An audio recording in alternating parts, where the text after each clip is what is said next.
Muy buenas noches. Es un verdadero honor para Canal 7 presentarles a ustedes esta conferencia de Jorge Luis Borges. Sin ningún lugar a dudas, uno de los más notables literatos no solamente del país, sino del mundo entero, y reconocido precisamente por todo ese mundo. Jorge Luis Borges nació en Buenos Aires cuando agonizaba el siglo pasado, en 1899, y fue siempre muy de Buenos Aires, en todo sentido. Cuando era muy pequeño, viajó a Europa con su familia y lo sorprendió precisamente allí la Primera Gran Guerra, la Primera Guerra Mundial. Durante el transcurso de la misma, Borges estuvo en Europa y regresó a Buenos Aires recién en 1920, cuando tenía 21 años de edad. Hablar de la obra de Borges, hablar de su vida como literato, hablar de sus libros, puede decirse que es ya redundante. Baste con decir que Borges es sencillamente mágico, y lo es desde todo punto de vista. Pero no es de ninguna manera el dueño de una literatura ininteligible, difícil, de élite. Es el dueño de una literatura, y siempre quiso serlo, que quiere permanentemente ser popular, llegar a la mayor cantidad de gente posible. Borges, por ejemplo, fue alguna vez el director de la página literaria y del suplemento literario del diario Crítica, el viejo diario Crítica. Y fue precisamente en la época en que él era el director cuando ese suplemento literario fue más popular, fue más al alcance de todo el mundo. Borges, por ejemplo, fue el director de una colección de novelas policiales en una editorial. Y precisamente las novelas policiales fueron siempre una de las pasiones de su vida. No es casual tampoco que Borges ame tanto y admire tanto a Evaristo Carriego, aquel que muriera a los 29 años dejando solamente una obra, solamente un libro. Y digo que no es casual que ame a Carriego porque fue precisamente Evaristo Carriego el que por primera vez en nuestra literatura pinta algo tan popular como el barrio y sus personajes. Ya ven, Borges siempre quiso llegar a la gente. A través de sus conferencias también lo intenta. Hoy Borges habla de sí mismo. Probablemente uno de los mejores temas que él pueda abordar. Su abuelo era ciego, su padre fue ciego y él también lo es. Con los ojos de esa ceguera, Borges habla sobre ese tema.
Señoras, señores, en el decurso de mis demasiadas conferencias, he observado que se prefiere lo personal a lo general, lo concreto al abstracto. Por consiguiente, voy a empezar refiriéndome a mi modesta ceguera personal. Modesta en primer término porque es ceguera total de un ojo, ceguera parcial del otro. Todavía puedo descifrar algunos colores, todavía puedo descifrar el verde, puedo descifrar el azul, y sobre todo hay un color que no me ha sido nunca infiel, que me ha sido siempre leal, que me ha acompañado siempre, y es el color amarillo. Recuerdo que de chico, si mi hermana está aquí lo recordará también, yo me demoraba ante una de las jaulas del Jardín Zoológico en Palermo, y era precisamente la jaula de los tigres, la jaula del tigre y este leopardo. Yo recuerdo que yo me demoraba ante el oro y el negro del tigre hasta el atardecer. Y aún ahora el amarillo sigue acompañándome. Y he escrito un poema titulado El oro de los tigres, en que hablo de esa amistad del amarillo conmigo, como siempre el amarillo estuvo conmigo.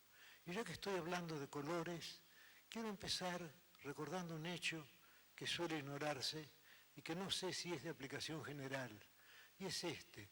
La gente se imagina al ciego encerrado en un mundo negro. Y hay un verso de Shakespeare que justifica esta opinión.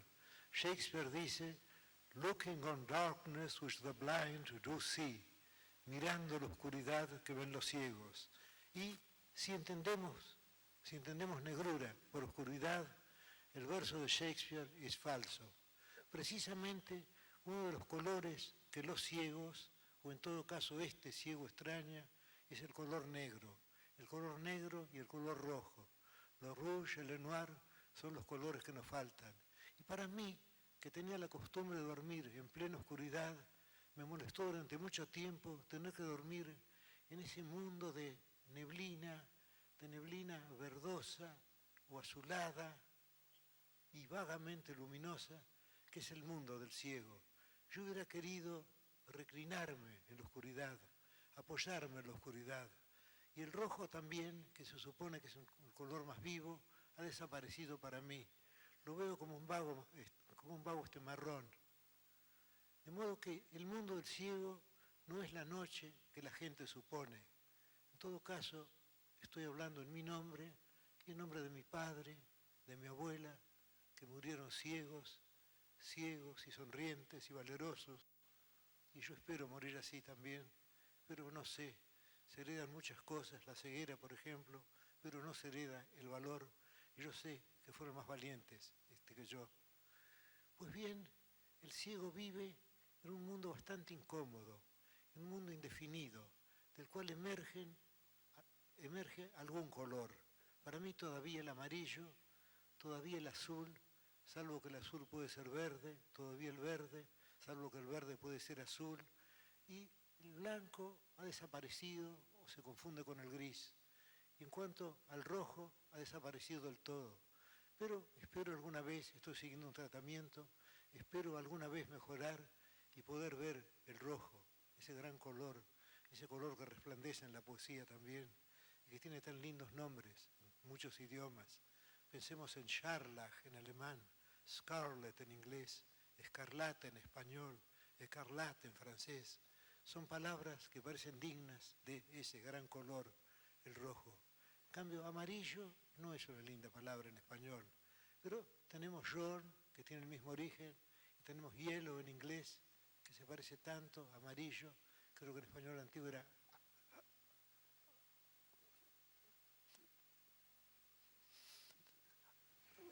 amarelo, y otros. En fin, yo vivo en ese mundo de colores y quiero contar ante todo, he hablado de mi modesta ceguera personal. Y es modesta, en primer término, porque no es esa ceguera perfecta en que piensa la gente. Y en segundo término, porque se trata de mí, y mi caso no es especialmente dramático. Es dramático el caso de aquellos que pierden bruscamente la vista. Entonces se trata de una fulminación, de un eclipse. Pero en el caso mío, ese lento crepúsculo que empezó, esa lenta pérdida de la vista que empezó cuando yo empecé a ver y que ha durado hasta ahora. Es decir, que se ha extendido desde 1899 hasta 1977. Y no hubo un momento dramático. Fue un lento crepúsculo, salvo que ese crepúsculo ha durado más de este medio siglo. Fue un lento crepúsculo, como digo, pero para los propósitos de esta conferencia tengo que buscar un momento patético. Un momento, y fue el momento en el cual yo comprendí que ya había cesado mi vista de lector y de escritor, que me veía apartado de los libros y apartado del hábito de la escritura, que eso me estaba vedado. Y podemos fijar entonces una fecha. ¿Por qué no fijar la fecha tan digna de recordación de 1955? Y no me refiero ahora a las épicas lluvias de septiembre, me refiero a una circunstancia personal mía. Yo he recibido en mi vida muchos inmerecidos honores, pero hay uno que me ha alegrado más que ninguno, como ha observado Ballesteros Acevedo, y fue el honor de que me nombraran director de la Biblioteca Nacional. Y esto se hizo por razones menos literarias que políticas. Lo hizo el gobierno de la Revolución Libertadora. Pues bien, yo me vi nombrado director de la biblioteca y volví a aquella casa del barrio de Montserrat, en el barrio sur, de la cual tenía tantos recuerdos. Pero yo jamás había soñado en la posibilidad de ser director de la biblioteca. Yo tenía recuerdos de otro orden. Yo iba con mi padre de noche, mi padre, que era profesor de psicología, pedía algún libro de Bergson o de William James, que eran sus autores preferidos, o de Gustav Spiller, y yo, demasiado tímido para pedir un libro, yo buscaba algún volumen de la Enciclopedia Británica o de las enciclopedias alemanas de Brockhaus o de Mayer, el Conversationslexikon, creo que se llama en alemán. Buscaba un volumen al azar, lo sacaba de los anaqueles laterales y lo leía. Y recuerdo una noche en que me vi muy recompensado, porque leí 3 artículos sobre Dryden, sobre los druidas y sobre los drusos. Un regalo de la letra DR. Y otras noches fui menos afortunado. Y yo sabía además que en esa casa estaba Grusac. Ya tendremos muchas ocasiones de hablar de Grusac. Yo hubiera podido conocerlo personalmente, pero yo ya era entonces, puedo decirlo, muy tímido, casi tan tímido como ahora, salvo que entonces yo creía que la timidez era muy importante, y ahora sé que la timidez es uno de los males que uno tiene que tratar de sobrellevar, y que realmente ser muy tímido no es importante, como tantas otras cosas en la vida a las cuales uno les otorga una importancia exagerada. Pues bien, yo iba con mi padre, leíamos allí, y luego recibí el nombramiento de director de la biblioteca. Esto tiene que haber ocurrido a fines de 1955.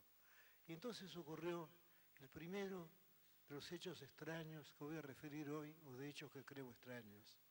Me hice cargo de la dirección, pregunté el número de volúmenes, me dijeron que era 1.000.000, averigué después que eran 900.000, pero en fin, 900.000 es una suma suficientemente vasta. Quizá 900.000 parezca más que 1.000.000.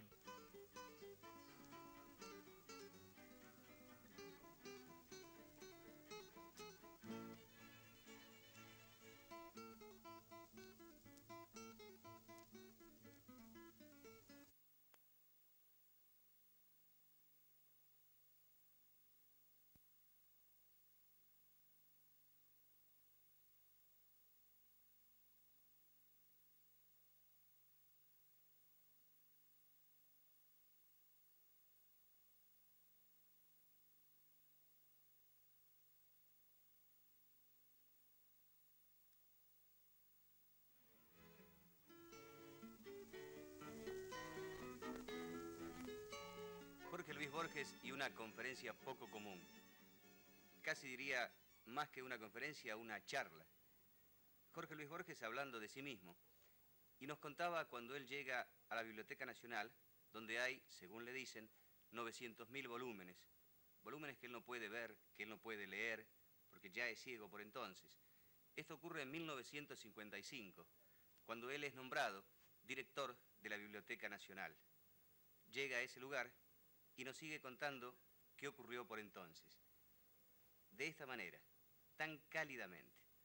Borges con ustedes. Yo siempre me había imaginado el paraíso bajo la especie de una biblioteca. Otras personas piensan en un jardín, otras personas pueden pensar en un palacio. Yo siempre me he imaginado mi paraíso personal con una biblioteca. Y ahí estaba yo, y era de algún modo el centro de 900.000 libros en tantos idiomas. Y al mismo tiempo comprendí que podía apenas descifrar las carátulas y los lomos de los libros. Y entonces escribí aquel poema titulado Poema de los Dones, que empieza así: nadie rebaje a lágrima o reproche esta declaración de la maestría de Dios, que con magnífica ironía me dio a la vez los libros y la noche, esos dos dones que se contradicen, los muchos libros y al mismo tiempo la noche, la incapacidad de leerlos. Y escribí un poema del cual yo imaginé autor a Grusac, porque Grusac fue también director de la biblioteca y fue también ciego, como yo, salvo que Grusac fue más valiente. Grusac no escribió ningún poema, pero yo pensé que sin duda había instantes en que nuestras vidas coincidían, ya que los dos estábamos ciegos, los dos queríamos a los libros, él había honrado a la literatura con libros muy superiores a los míos, pero en fin, los dos éramos hombres de letras y recorríamos esa biblioteca de libros vedados, casi podríamos decir, para nuestros ojos oscuros, de libros en blanco, de libros sin letras. Y entonces escribí un poema sobre esa ironía de Dios que nos había dado a los dos los libros y la sombra, y al final me pregunté, ¿cuál de los dos escribe este poema de un solo don y de una sola sombra?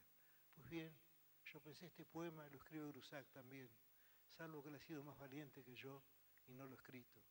Pero cuando yo escribí ese poema, yo ignoraba una circunstancia que es importante también. Yo ignoraba que hubo otro director de la biblioteca, José Mármol, que también fue ciego. Es decir, aquí ya tenemos el número 3, que de algún modo parece cerrar las cosas, ya que 2 es una mera coincidencia, pero 3 ya es una confirmación de orden ternario, una confirmación de algún modo divina. Pues bien, Mármol fue director de la biblioteca cuando ésta estaba situada no en la calle México, sino en la calle Venezuela, que es a la vuelta. Y él también murió ciego. Ahora es costumbre hablar mal de Mármol o no hablar de él, lo cual es otro modo de hablar mal también, pero debemos recordar que cuando pronunciamos la frase el tiempo de rosas, no pensamos en el admirable libro de Ramos Mejía, Rosas y su tiempo, pensamos en el tiempo de rosas que describe esa admirablemente chismosa novela Amalia, de José Mármol. Y creo que haber legado la imagen de una época a un país no es una escasa gloria. Ojalá yo pudiera contar con una gloria parecida. La verdad es que siempre, cuando decimos el tiempo de rosas, estamos pensando en los mazorqueros de Mármol, estamos pensando en las tertulias en Palermo, de Rosas, estamos pensando en las conversaciones, por ejemplo, de uno de los ministros de Rosas y de Soler, estamos recordando todo aquello. Pues bien, aquí tenemos 3 personas que recibieron ese destino. Además me alegraba también, ¿por qué no mencionarlo ahora, ya que es un tema al que me es grato recurrir? Me emocionaba el hecho de que la biblioteca estuviera en el barrio de Montserrat, en el sur, ya que para todos los porteños el sur es de algún modo el centro secreto de Buenos Aires, no el otro centro un poco ostentoso que mostramos a los turistas. En aquel tiempo no existía esa publicidad que se ha dado al barrio de San Telmo. El sur vendría a ser el centro secreto y modesto de Buenos Aires. Si yo pienso en Buenos Aires, pienso en el Buenos Aires que conocí cuando era chico, el Buenos Aires de casas bajas, el Buenos Aires de patios, de zaguanes, de aljibes con una tortuga, de ventanas de reja, de casas bajas, y ese Buenos Aires, que antes era todo Buenos Aires, ahora solo se conserva en el barrio sur. De modo que yo sentí que de algún modo volvía al barrio de mis mayores, volvía al sur. Y cuando comprobé que ahí estaban los libros y yo tenía que preguntar a mis amigos el nombre de ellos, yo recordé una frase de Steiner,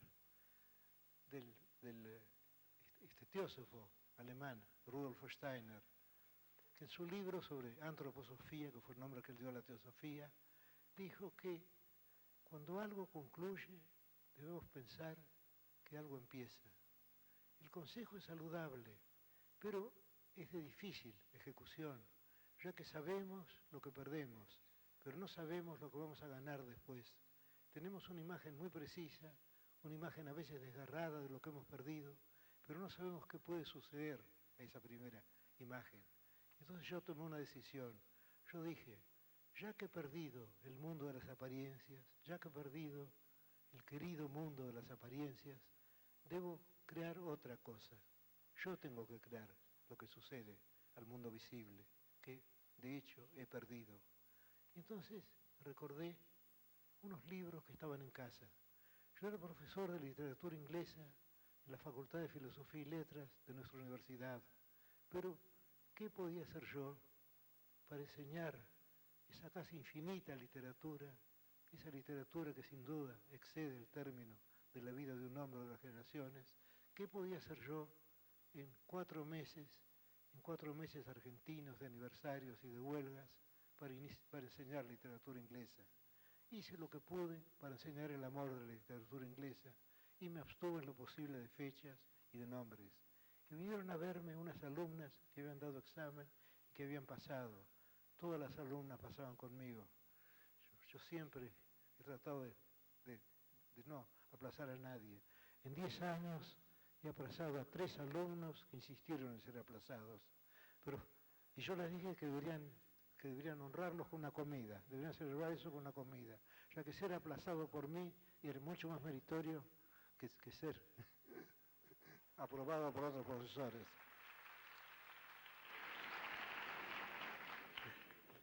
Pues bien, vinieron esas niñas, habían pasado, tenían 9 o 10, y yo les dije, tengo una extraña idea. Ahora que ustedes han pasado, ahora que yo he cumplido con mi deber de profesor, ¿no sería interesante si iniciáramos el estudio de un idioma y de una literatura que apenas conocemos? ¿Y cuál es ese idioma y esa literatura?, me preguntaron. Bueno, naturalmente el idioma inglés y la literatura inglesa, les dije. Vamos a empezar a estudiarlos ahora que estamos libres de esa frivolidad de los exámenes. Bueno, vamos a empezar por los orígenes. Y yo recordé que en casa había 2 libros que pude recuperar porque los había puesto en el estante más alto, pensando que no iba a precisarlos nunca. Y esos 2 libros eran el Reader, el libro de lectura de Switch, y la crónica anglosajona, y los 2 tenían glosario. Nos reunimos una mañana en la Biblioteca Nacional. Yo pensé, bueno, he perdido el mundo visible y ahora voy a recuperar otro mundo. Voy a recuperar el mundo de mis lejanos mayores, aquellas tribus, aquellos hombres que atravesaron a remo los tempestuosos mares del norte y que desde Dinamarca, desde Alemania y desde los Países Bajos conquistaron Inglaterra, que se llama Inglaterra por ellos, ya que Englaland, tierra de los anglos, antes llamada tierra de los britanos, que eran celtas. Vamos a buscar esos libros. Yo busqué esos libros, recuerdo que era un sábado por la mañana, recuerdo exactamente, nos reunimos en el escritorio, en el despacho de Grusac, y empezamos a leer.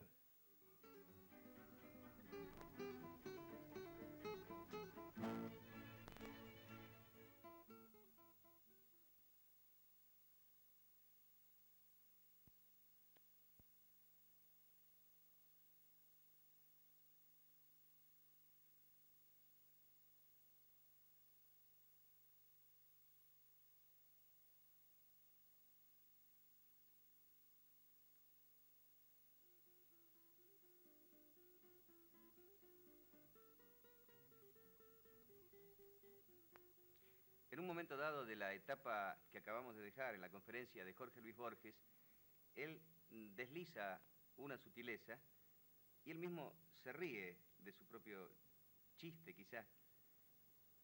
Sonríe y la cámara lo toma en primer plano, mientras la gente aplaude, claro. Y esa sonrisa hace que uno olvide sin dudas de que tiene 78 años de edad, porque es la sonrisa de un chico.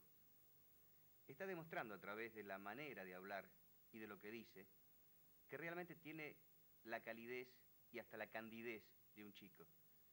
Claro que tiene la calidad que solamente él puede tener y ostentar, sin dudas. Nos contaba hace unos instantes que en una ocasión se reunía con exalumnas suyas para estudiar literatura anglosajona. Él ya era ciego y junto con sus alumnas descubría una nueva literatura y un nuevo idioma.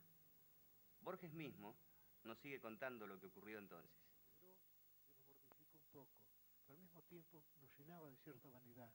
El hecho de que los sajones, como los escandinavos, usaban dos letras rúnicas para significar los dos sonidos de la TH, el de thing, digamos, y el de the.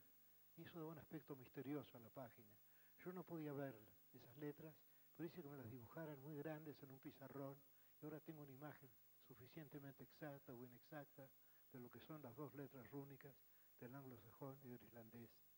Empezamos a leer, leíamos palabra por palabra.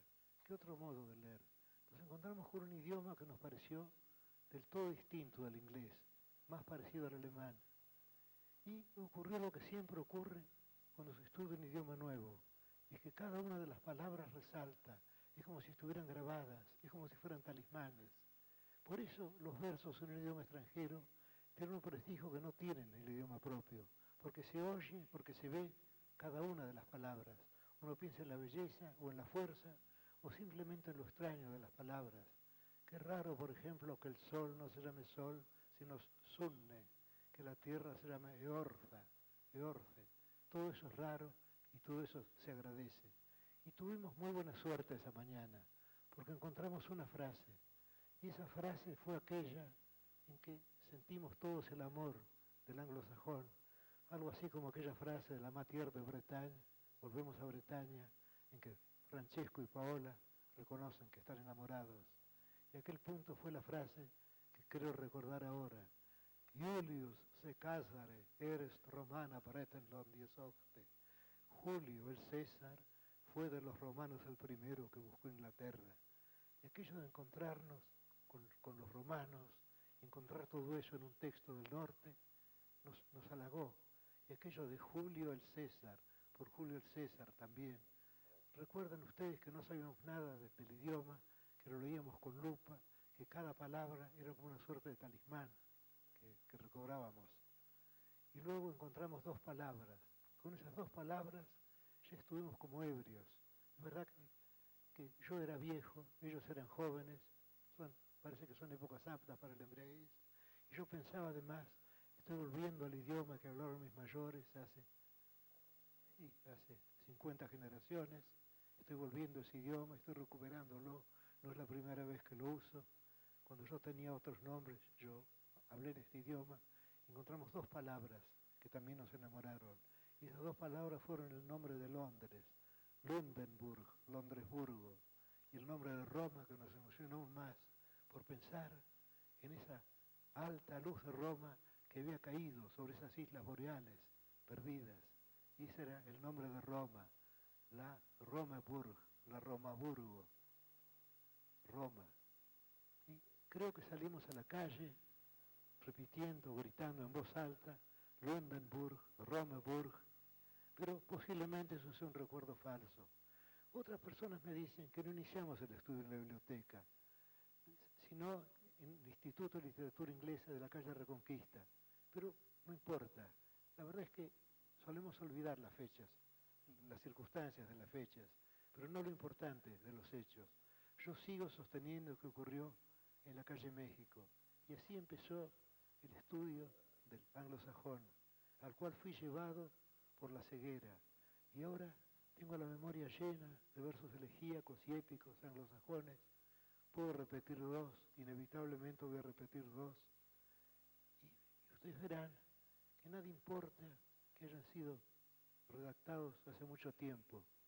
Uno es de principios del siglo VIII o de fines del siglo VII, y dice, On flotes de acht, feor y witan, viajar lejos sobre el poder del océano. Y el otro es, Av de him toyesices organ longas, tuvo como compañeros el pesar y el anhelo. Y esos dos admirables versos románticos nos prueban que las escuelas literarias, romanticismo, clasicismo, barroquismo, lo que fuera, son meras invenciones de los historiadores de literatura que no sienten la poesía. La poesía es la misma, es eterna. Aquellos versos son hermosos ahora como fueron hermosos cuando los dijo un poeta desconocido en Northumbria hace, bueno, más de durante 10 siglos. Eso no importa. El hecho es que yo había logrado lo que quería. Es decir, yo había reemplazado el mundo visible por algo distinto, por un mundo auditivo. Lo había reemplazado por ese mundo del idioma anglosajón. Y después del anglosajón pasé, como siempre se pasa, a ese otro mundo más rico y posterior, desde luego, al mundo de la literatura escandinava. Pasé a las sagas y a las edas, y tengo también algunas palabras que no tengo por qué recordar ahora, pero en fin, lo importante del hecho es que la ceguera no fue para mí una desesperación, no podía ser una desesperación, ya que mi pérdida de la vista había sido, como he dicho, un lento crepúsculo, sino fue el principio de algo nuevo. Y luego escribí un libro, Literaturas Germánicas Medievales, escribí muchos poemas basados en esos temas, y sobre todo gocé de esas dos literaturas, y tengo en preparación un libro sobre literatura escandinava. Es decir, no me dejé acobardar por la ceguera. Además, mi editor me dio una excelente noticia. Me dijo que si yo le entregaba 30 poemas por año, él podía publicar un libro. Ahora bien, 30 poemas significan una suficiente disciplina, sobre todo cuando uno tiene que dictar los versos, cuando uno no puede escribirlos. Pero al mismo tiempo una suficiente libertad, ya que es imposible que en un año no se le ocurra, no consiga uno 30 ocasiones de poesía. Y entonces he seguido publicando libros. Es decir, que la ceguera no ha sido para mí una desdicha total. Y yo creo que la ceguera no debe verse con patetismo, que la ceguera debe verse, y esto lo repetiré al final de esta conferencia, como un modo de vida. Es uno de los estilos de vida de los hombres. Ser ciego es como no serlo, digamos. Es un modo de vivir y debe aceptarse así, y tiene también sus ventajas. Y yo le debo a la sombra, le debo esos dones, le debo el anglosajón, le debo mi escaso conocimiento del islandés, le debo el goce de tantas líneas, de tantos versos, y le debo escrito tantos poemas, y le debo escrito un libro también, titulado, con cierta falsedad, con cierta jactancia, Elogio de la sombra, en el cual yo elogio mi ceguera, porque comprendo que no es del todo, que no ha sido del todo un mal. Y ahora he hablado de mí y querría hablar de otros casos mucho más ilustres. Y vamos a empezar por ese muy evidente en el cual están pensando ustedes, por ese muy evidente ejemplo de la amistad, de la poesía y de la ceguera. Vamos a empezar por quien ha sido considerado el más alto de los poetas, Homero.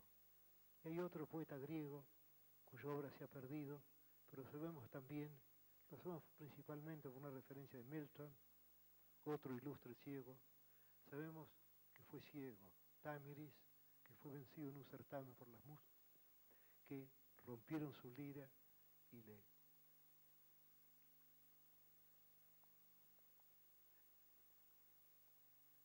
quitaron la vista. Pues bien, vamos a empezar por el caso de Homero. Y hay una hipótesis muy curiosa, una hipótesis que no creo que sea históricamente cierta, pero que es intelectualmente agradable, de Oscar Wilde. En general los escritores tratan de que lo que dicen parezca profundo, pero Wilde era lo contrario. Wilde era un hombre profundo que trataba de parecer frívolo. Wilde deslizaba entre sus bromas las cosas más profundas. Creo que no hay un escritor que haya pensado y que haya sentido tanto como Wilde. Sin embargo, Wilde quería que lo imagináramos como un conversador, quería que pensáramos en él como se piensa en champagne, o que pensáramos en él como pensaba Platón de la poesía, esa cosa liviana, alada y sagrada. Pues bien, esa cosa liviana, alada y sagrada que fue Oscar Wilde, dijo que la antigüedad había representado a Homero como un poeta ciego, pero que al hacerlo lo había hecho deliberadamente. Desde luego, no sabemos si Homero existió. El hecho de que 7 ciudades se disputaran su nombre basta para hacernos dudar de su historicidad. Pero vamos a suponer que no hubo un Homero. Vamos a suponer que hubo muchos griegos que ocultamos, que cobijamos bajo el nombre de Homero. Sin embargo, queda este hecho. Todas las tradiciones están unánimes en mostrarnos a Homero ciego. Sin embargo, la poesía de Homero es visual, es muchas veces espléndidamente visual, como lo fue, en menor grado, desde luego, la poesía de Wilde. Yo creo que Wilde se dio cuenta de que su poesía era demasiado visual y que quiso curarse de ese defecto, que quiso hacer poesía que fuera también auditiva, que fuera musical, digamos, como la poesía de Swinburne, o la poesía de Tennyson, o la poesía de Verlaine, a quienes él quería y admiraba tanto. Entonces Wilde dijo, los griegos han dicho que Homero era ciego para significar que la poesía no tiene que ser visual, la poesía tiene que ser ante todo auditiva. Y aquí de la musique avant toute chose de Verlaine, aquí el simbolismo contemporáneo de Wilde. Es decir, podemos pensar que Homero no existió, pero que a los griegos les gustaba imaginarlo ciego para insistir en el hecho de que la poesía es ante todo música, que la poesía es ante todo la lira y que lo visual puede existir o puede no existir en un poeta. Yo sé de grandes poetas visuales y sé de grandes poetas que no son visuales, poetas intelectuales, mentales. No hay por qué mencionar nombres.